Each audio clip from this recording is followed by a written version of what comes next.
Hello दोस्तों, स्वागत है आपका आपके अपने ही यूट्यूब चैनल उर्दू ज़बान की आवाज़ में। RPSC second grade Urdu. आज का हमारा टॉपिक रहेगा उर्दू गज़ल से मुतालिक एक वीडियो हमने पिछली क्लास में बनाई है। 30 नंबर की वीडियो है, आप उसे प्लेलिस्ट में जाकर देख सकते हैं। आज की वीडियो नंबर 31 है। इसमें हम गज़ल से मुतालिक अहम निकात को देखेंगे, अहम मालूमात को देखेंगे और गज़ल से मुतालिक अहम जानकारी को हम देखेंगे। आज मॉक टेस्ट भी रहने वाला है। हिस्सा 2 है, हिस्सा 1 हमने पहले बना लिया है। तो अब की बार सेकंड ग्रेड पर Urdu classes bye Hussain sir.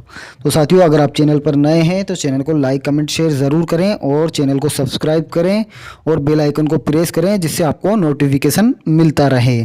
तो साथियों, गज़ल से मुतालिक अहम जानकारी के अंदर आपको ध्यान में रखना है, गज़ल अरबी ज़बान का लफ्ज़ है। साथियों, किस ज़बान का लफ्ज़ है? गज़ल अरबी ज़बान का लफ्ज़ है। गज़ल अरबी ज़बान के लफ्ज़ गज़ाल से बना है। गज़ल वाहिद लफ्ज़ है, यानी एक वचन है। इसकी जमा गज़लियात है। गज़ल के लुग़वी मानी यानी शाब्दिक अर्थ क्या है? काटना। जैसे चरखा काटना, चरखे पर सूत काटना, यानी चरखे पर रुई या ऊन से धागा बनाना। काटना चरखे की मदद से रुई या ऊन से धागा निकालने का अमल है। यानी इस्लाही मानी में अगर हम देखें, यानी अदब में, साहित्य में, तो अदब की रूह से गज़ल के मायनी औरतों से बातें करना या औरतों के हुस्न व जमाल की तारीफ़ करना है। मगर अब गज़ल की तारीफ़ वसीया हो चुकी है, यानी इसका विस्तार हो चुका है और इसमें औरतों के अलावा तमाम मज़ामीन इस्तेमाल किए जाते हैं, जैसे हुस्न व इश्क, तसव्वुफ़, अखलाक, फ़लसफ़ा, सियासत, माशरत वगैरह पर इज़हार ख़याल किया जाता है। गज़ल की तारीख़ हम देखें तो गज़ल कसीदा से निकली हुई शायरी की सिनफ़ है। यानी जो गज़ल है अरबी ज़बान का लफ्ज़ है, कसीदा उससे निकली है, तो गज़ल कसीदे से निकली हुई शायरी की सिनफ़ है। गज़ल की इब्तिदा कसीदा का पहला जो हिस्सा होता है तस्बीब से गज़ल की इब्तिदा होती है। गज़ल उर्दू में फ़ारसी से आई है, इसका हमें ख़ास तौर पे ध्यान रखना है। जो गज़ल है उर्दू के अंदर फ़ारसी से आई है। गज़ल अरबी से फ़ारसी और फ़ारसी से उर्दू में आई है, इसका भी हमें मुख्तसर तौर पे ख्याल रखना है। एग्ज़ाम पॉइंट ऑफ व्यू से यह हमारे लिए बहुत ज़्यादा इम्पोर्टेंट वीडियो है। तो गज़ल 3 या 3 से ज़्यादा इशार से मिलकर बनती है, जो एक बहर और काफ़िया और रदीफ़ के साथ कही गई हो। एक शेर के दोनों मिसरे मिलकर एक ख़याल को मुकम्मल करते हैं। गज़ल का हर शेर ख़याल के लिहाज से दूसरे शेर से जुदा होता है। गज़ल का हर शेर एक मुकम्मल इकाई होता है, दूसरे शेर से इसका कोई ताल्लुक़ नहीं होता। यानी एक शेर में जो बात कह दी वो दूसरे शेर में नहीं होती। गज़ल के अज़्ज़ाए तरकीबी का अगर बात करें तो इसके अंदर है मतला से मुराद तुलू होने की जगह, यानी निकलने की जगह। गज़ल का पहला शेर मतला कहलाता है अगर इसके दोनों मिसरों में काफ़िया व रदीफ़ का इस्तेमाल हो। एक गज़ल में एक से ज़्यादा मतला भी हो सकते हैं। दूसरे मतला को मतलाए शानी कहते हैं। इसके अलावा हम अगर रदीफ़ की बात करें तो रदीफ़ लुगत के एतबार से किसी सवार के पीछे बैठने वाले को रदीफ़ कहते हैं। रदीफ़ गज़ल का इजाफ़ी जुज़ है, यानी गज़ल के लिए रदीफ़ का होना ज़रूरी नहीं है। रदीफ़ के बगैर भी गज़ल कही जा सकती है। रदीफ़ तमाम इशार में हुबहू दोहराया जाता है, यानी में आखिर में जो लफ्ज़ आते हैं उनको दोहराया जाता है। इसके अलावा जो तीसरा जो है काफ़िया अरबी ज़बान का लफ्ज़ है। काफ़िया अरबी लफ्ज़ कफ़ू से मुस्तक है, यानी लिया गया है। इसका मतलब है पीछे चलने वाला। इस्लाम में अगर देखते हैं, अदब या साहित्य में देखते हैं, तो एक जैसी आवाज़ वाले अल्फाज हम काफ़िया कहलाते हैं, जो असूलों के मुताबिक हों। गज़ल के लिए काफ़िया का होना ज़रूरी है। काफ़िए के बगैर गज़ल नहीं कही जा सकती। काफ़िया गज़ल का बुनियादी जुज़ है, यानी हिस्सा है, इसका हमें ख़ास तौर पे ध्यान रखना है। इसके अलावा मक्ता है। मक्ता ये किता करने से है। मक्ता के मानी क्या हैं, किता करने से हैं, यानी ख़त्म करना। गज़ल का आखिरी शेर तब मक्ता कहलाता है जब शायर उसमें अपना तखल्लुस इस्तेमाल करे, यानी उपनाम या अपना उपनाम होता है वो इस्तेमाल करें। इसके अलावा जो पांचवा इसका जुज़ है बहर, शेर का वज़न करने या इसे नापने के पैमाने बहर कहलाती हैं, तो इसका भी हमें ख़ास तौर पे ध्यान रखना है। इसके अलावा हमें ध्यान रखना है गैर मुरद्दफ़ गज़ल किसे कहते हैं, यानी जिसमें रदीफ़ ना हो उसे गैर मुरद्दफ़ गज़ल कहते हैं, और जिसमें रदीफ़ हो उसे मुरद्दफ़ गज़ल कहते हैं। मुकफ़्फ़ा गज़ल किसे कहते हैं, जिस काफ़िया वाली गज़ल को मुकफ़्फ़ा कहते हैं, और गैर मुकफ़्फ़ा गज़ल किसे कहते हैं, बगैर काफ़िया वाली गज़ल को गैर मुकफ़्फ़ा गज़ल कहते हैं। तो इसका भी हमें ख़ास तौर से ध्यान रखना है।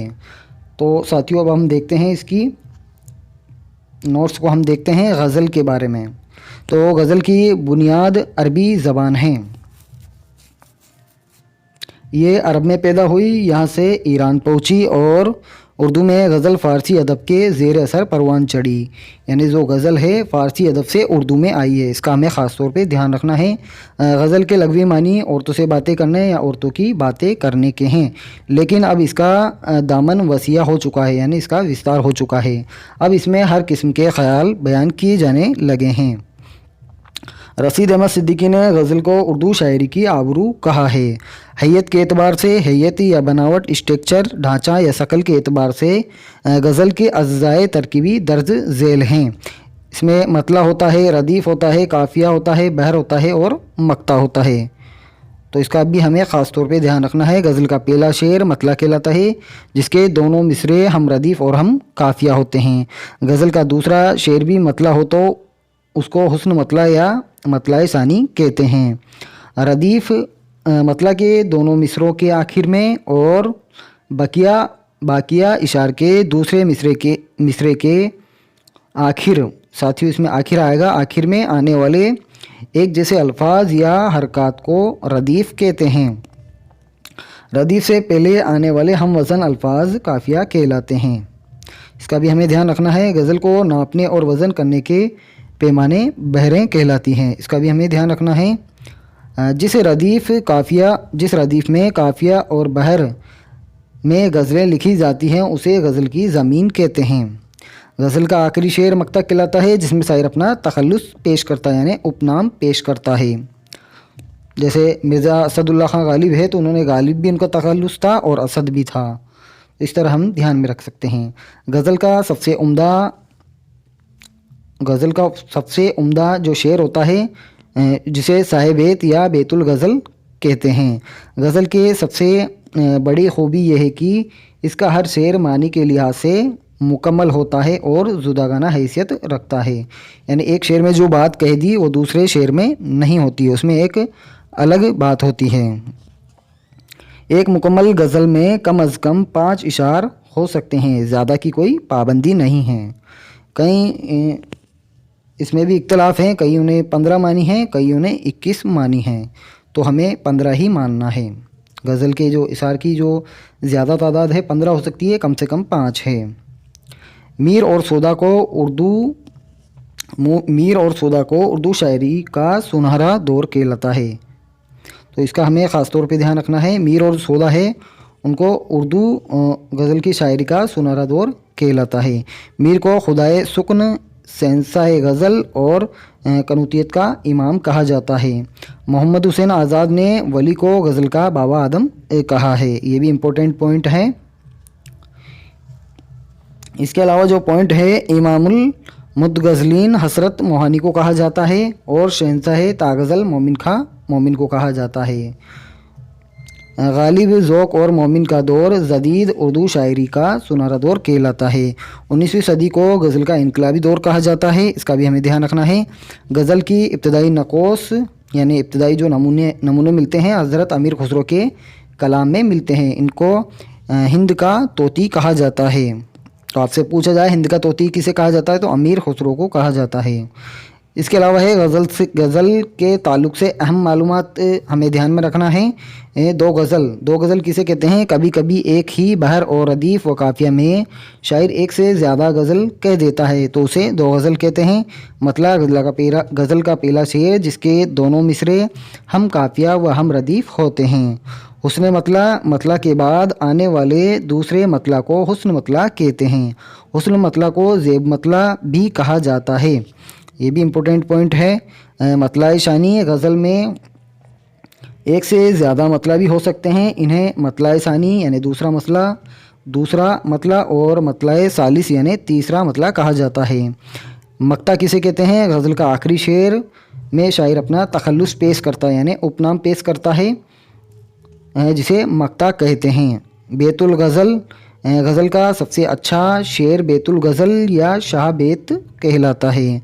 गैर मुरद्दफ़ गज़ल जिस गज़ल में रदीफ़ ना हो और सिर्फ़ काफ़िया हो उसे गैर मुरद्दफ़ गज़ल कहते हैं। और मुरद्दफ़ जिसमें रदीफ़ हो उसे मुरद्दफ़ कहते हैं और जिसमें रदीफ़ ना हो उसे गैर मुरद्दफ़ गज़ल कहते हैं। इसका भी हमें ध्यान रखना है। गज़ल की ज़मीन किसे कहते हैं? तो ये भी इम्पोर्टेंट है। वह बहर रदीफ़ और काफ़िया जिसके तहत गज़ल कही जाती है यानी इन तीनों को मिलाकर जो गज़ल कही जाती है उसे गज़ल का ज़मीन कहते हैं। ताली किसे कहते हैं? वह शेर जिसमें शायर अपनी तारीफ़ करता है। सबसे इम्पोर्टेंट पॉइंट है तो इसका हमें ध्यान रखना है। ताली वह शेर जिसमें शायर अपनी तारीफ़ करता है उसे ताली कहते हैं। तो गज़ल से मुतालिक अहम सवालात हैं जो हमें एग्ज़ाम पॉइंट ऑफ व्यू से हमारे लिए बहुत ज़्यादा इम्पोर्टेंट है। तो एग्ज़ाम में आप इन्हें इम्पोर्टेंट है इनको देखकर ज़रूर जाएं। तो गज़ल के लग़वी मानी यानी शाब्दिक अर्थ क्या है? महबूब से इश्क व मोहब्बत की बातें करना। गज़ल अरबी ज़बान का लफ्ज़ है और गज़ाल से बना है।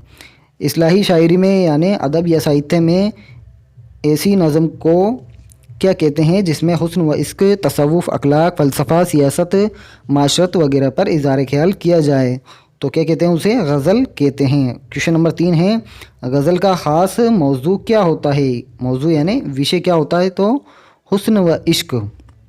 क्वेश्चन नंबर 4 है उर्दू शायरी की मकबूल तरीन सिन्फ़ कौन सी है? तो गज़ल है। क्वेश्चन नंबर 5 है गज़ल को उर्दू शायरी की आबरू किसने कहा है? तो रशीद अहमद सिद्दीकी ने कहा है। ये कौल भी हमें ध्यान में रखने हैं। गज़ल एक नीम व हसी सिन्फ़ सुखन है, ये कौल किसका है? तो ये कलीमुद्दीन अहमद का है। इसका भी हमें ध्यान में रखना है। क्वेश्चन नंबर 7 है हैयत के एतबार से, हैयत बोलते हैं बनावट को, साख्त को, स्ट्रक्चर को या शकल को। तो शकल, बनावट या स्ट्रक्चर या हैयत के एतबार से गज़ल के अज़्ज़ाए तरकीबी कौन कौन से हैं? तो मतला है, रदीफ़ है, काफ़िया है, मक्ता है और बहर है। तो ये 5 अज़्ज़ाए तरकीबी हैं गज़ल के। क्वेश्चन नंबर 8 है मतला में गज़ल के दोनों मिसरे हम रदीफ़ और हम काफ़िया होते हैं। अगर दूसरे शेर में भी यही सूरत हो तो शेर कहलाता है। तो क्या कहलाएगा? हुस्न मतला कहलाता है। क्या कहलाता है साथियों? हुस्न मतला कहलाता है। क्वेश्चन नंबर 9 है सिन्फ़े गज़ल की इब्तिदा किस शायरी में हुई? तो अरबी शायरी में हुई। सिन्फ़े गज़ल की इब्तिदा अगर से आपसे पूछी जाए तो किस शायरी में हुई है? तो अरबी शायरी में हुई है यानी कसीदे से हुई है। कसीदे का जो पहला हिस्सा होता है तस्बीह से इसकी शुरुआत हुई है। तो इसका हमें ख़ास तौर पे ध्यान रखना है, एग्ज़ाम में पूछा जाता है। क्वेश्चन नंबर 10 है उर्दू शायरी में गज़ल किसके ज़ेर असर परवान चढ़ी? तो फ़ारसी शायरी के, यानी गज़ल अरबी से फ़ारसी और फ़ारसी से उर्दू में आई है। तो ये इसमें जो क्वेश्चन पूछ रहा है उर्दू शायरी में गज़ल किसके ज़ेर असर परवान चढ़ी है? तो फ़ारसी शायरी के।